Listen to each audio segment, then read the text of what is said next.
সবচেয়ে মায়ার বস্তু ইসমাইলের কুরবানি করো। এই কুরবানি থেকে আমরা শিক্ষা পাইলাম আল্লাহ তাআলা ইব্রাহিম আলাইহিস সালামের জবাইকৃত ছেলে ইসমাইল যাকে জবাইয়ের উদ্দেশ্যে নিয়ে গেছিলেন, জবাই করবার আল্লাহ সুযোগ দিয়েছেন না, জবাই আল্লাহ করাইছেন না।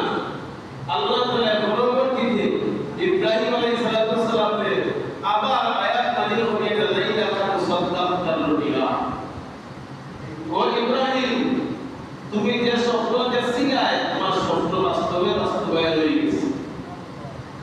তুমি এখনো সরাসরি এটা ছেড়ে দিচ্ছ, অথবা তোমার মধ্যে স্বপ্ন দেখাইলাম জবাই করতে, তুমি তোমার ইসমাইলকে তোমার মধ্যে তুমি জবাই করে দিচ্ছ। তোমার স্বপ্ন বাস্তব হয়ে গেছে, এখনো বাস্তবায়ন হয়ে গেছে। আমি আল্লাহ তোমার কুরবানির রক্ত মেরে এটা পুষ্ট করি। লাইলা